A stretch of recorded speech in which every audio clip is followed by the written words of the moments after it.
Hello बच्चों, आइए हम इस वीडियो में जानते हैं कि डेसिमल फ्रैक्शंस क्या होते हैं, उनको हम कैसे कॉमन फ्रैक्शन में चेंज करते हैं या कॉमन फ्रैक्शन को कैसे हम डेसिमल फ्रैक्शंस में चेंज करते हैं। तो सबसे पहले शुरुआत होती है कि आखिर डेसिमल फ्रैक्शन होता क्या है।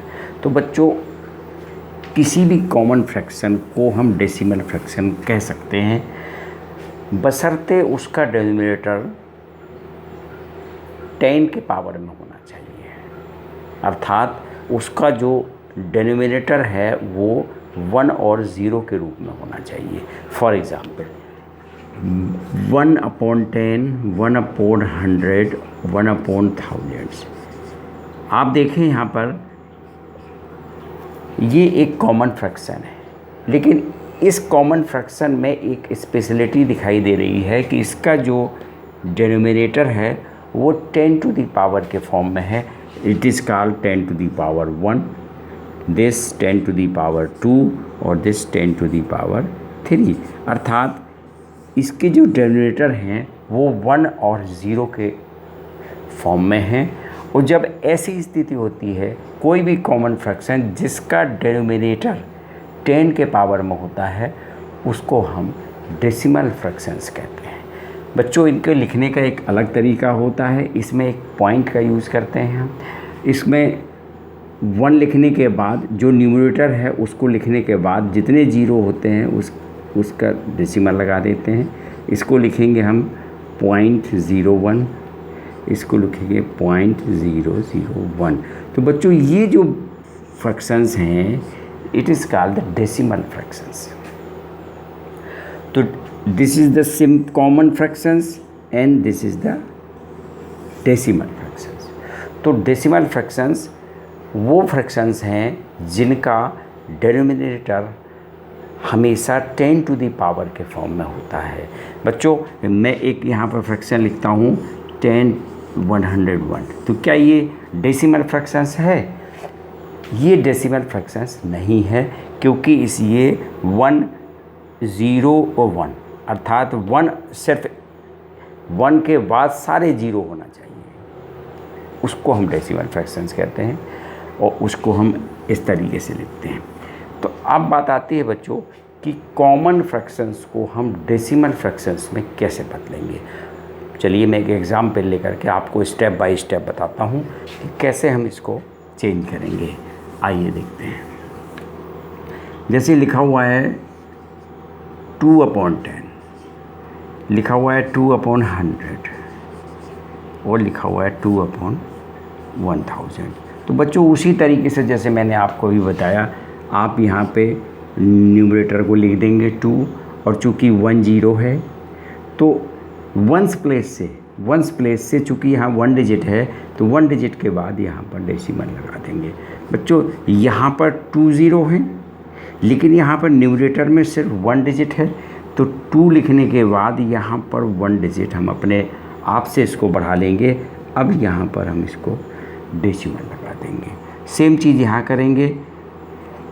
2 लिखने के बाद यहाँ पर 1 2 3 0 है, तो 1 2 3 इसके बाद हम डेसिमल का यूज़ करेंगे।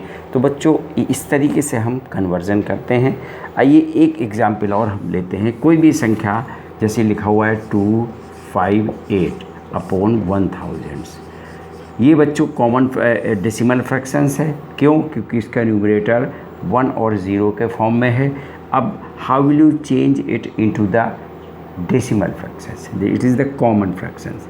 आइए हम चेंज करते हैं इसको। सबसे पहले तो आपको 258 जो न्यूमरेटर है एज इट इज़ लिख देना है। इसके बाद आपको देखना है कि 1 2 3 0 है, तो हमेशा वंस प्लेस से, ध्यान रखिएगा इस चीज़ का, वंस प्लेस से आगे हम डिजिट को काउंट करेंगे 1 2 3। इसमें 3 0 है और न्यूमरेटर में भी 3 डिजिट आते हैं, इसलिए बड़ी आसानी होगी। और इसके बाद आप ठीक थर्ड डिजिट के ठीक सामने आप उसको डेसिमल लगा देते हैं और ये जो फ्रैक्शन बनेगी this is called the decimal fractions. आइए हम यहाँ पर यदि हम 258 के नीचे हम 10 कर लेते हैं, फिर क्या होगा, आपको 258 तो एज इट इज़ लिखना है।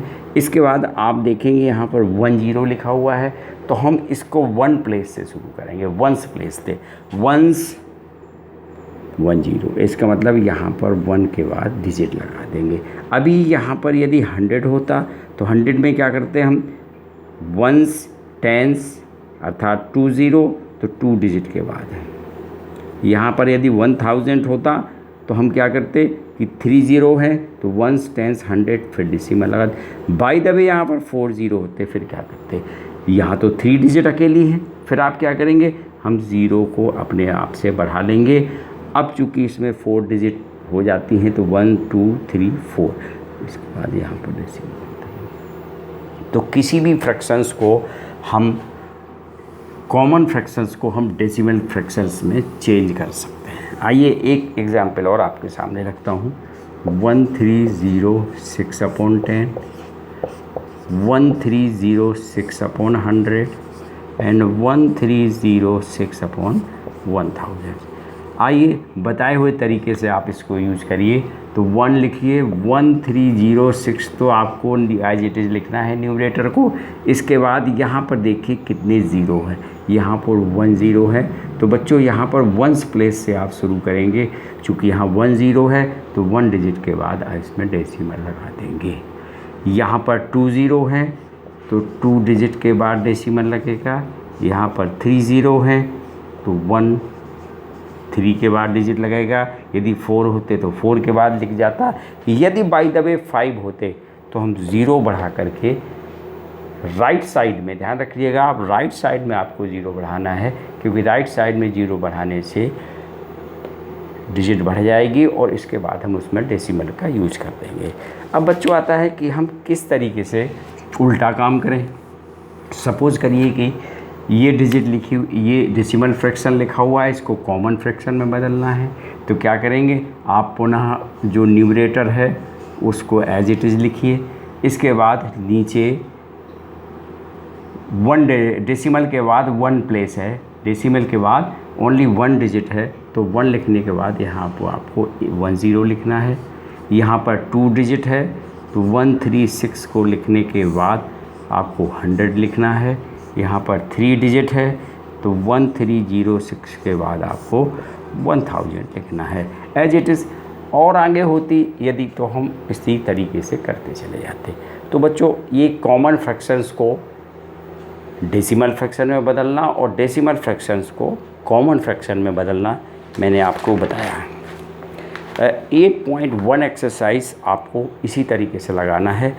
अब आता है कि एक्सपेंडेड फॉर्म कैसे होती है। बच्चों ये बहुत इम्पोर्टेंट है। एक्सपेंडेड फॉर्म आपने इसके पहले किसी भी नंबर्स की एक्सपेंडेड फॉर्म लिखी होगी, लिखा है 358। यदि एक्सपेंडेड फॉर्म बोला जाए तो आप लिखेंगे 300 + 50 + 8। इसमें जो जिस प्लेस पे रखा है उसकी प्लेस वैल्यू का उसके साथ मल्टीप्लाई हो जाता है, उसके बाद ये उसका एक्सपेंडेड फॉर्म निकल आता है। तो बच्चों डेसिमल फ्रैक्शन के बारे में एक बात और यहाँ पर आप समझ लीजिए। कोई भी डेसिमल फ्रैक्शन लिखी हुई है, सपोज करिए लिखा है 3826, तो इसका मतलब है इस डेसिमल फ्रैक्शंस के 2 पार्ट होते हैं। That is called the whole part and that is called the decimal part.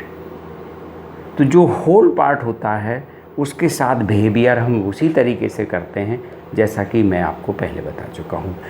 इसके साथ कैसे आपको प्लेस वैल्यू के साथ कैसे लिखना है इसको मैं आगे आपको बता रहा हूँ। जैसे आप सबसे पहले तो 3 1s और 10s, तो 3 के साथ में हमें 10 का मल्टीप्लाई करना है, प्लस 8 के साथ में हमको 1 का मल्टीप्लाई करना है। इसके बाद जहाँ पर पॉइंट लिखा हुआ है वहाँ पर 0 हम कर देंगे।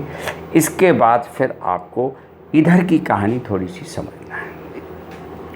यहाँ पर बच्चों यदि हम इसको एक्सपेंडेड फॉर्म में लिखें तो लिख सकते हैं 0.2, इसको लिख सकते हैं 0.06, क्योंकि ये 10th प्लेस पर है और ये 100th प्लेस पर है यदि देखा जाए तो आप। तो इसको जब हम 0.2 को हम कैसे लिख सकते हैं 2/100, 2/10, क्योंकि आप इसको मैंने बताया आपको 2 इसको चेंज करने का ये डेसिमल फ्रैक्शन है।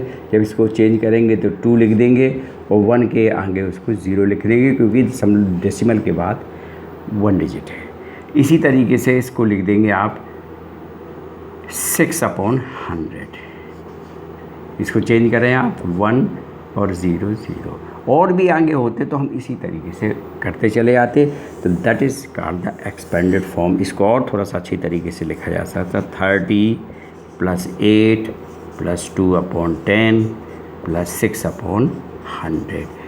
इस तरीके से आप उसको एक्सपेंडेड फॉर्म में लिख सकते हैं। बच्चों एक एग्ज़ाम्पल और मैं आपको देता हूँ। जैसे लिखा हुआ है 2.395, इसको एक्सपेंडेड फॉर्म में लिखिए।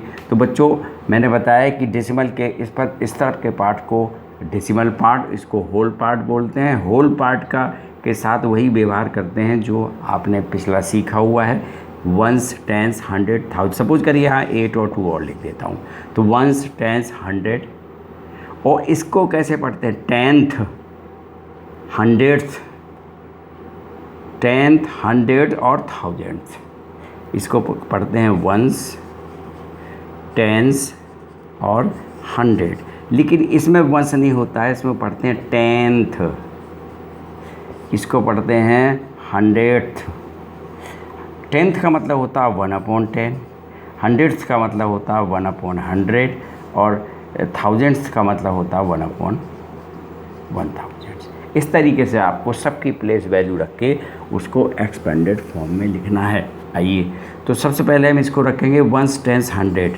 तो 2 × 100, 8 × 10 + 2 × 1 + 3/10। एक और तरीका है, इसके पहले आप समझने के लिए इतना लिख सकते हैं 0.3 प्लस इसकी वैल्यू लिखेंगे तो यहाँ पर 0.3 की जगह पे अब 0 लिखा जाएगा। इसको लिखेंगे तो 0.005। इस तरीके से आप लिख सकते हैं। अब आप चाहें तो इसको 200 + 80 + 2 + 3/10 + 9/100 + 5/1000। That is called the expanded form. इसको हम एक्सपेंडेड फॉर्म में लिख सकते हैं। इसका अपोजिट भी आ सकता है। कभी भी आपसे कहा जा सकता है कि इसको आप इसमें चेंज करिए, तो यही जस्ट उल्टा मेथड है। इसको आपको लिखना है 2 × 100 + 8 × 10 + 2 × 1। आपको पता चल जाता है कि ये जो पार्ट है ये होल पार्ट है, और जहाँ से ये फ्रैक्शन वाला पार्ट होता है इसको हम फ्रैक्शन पार्ट कहते हैं। बीच में जो प्लस लगा है वहाँ पर डेसिमल लगाया जाता है। इस तरीके से बच्चों एक एक उदाहरण लेकर के मैंने आपको बताया। इसी के आधार पर आगे की एक्सरसाइज आप स्वयं हल करिए, और जो क्वेश्चन आपको नहीं आता है वो आप मुझसे व्हाट्सएप के माध्यम से कमेंट कर सकते हैं, वो मैं आपको पूरा बताऊँगा।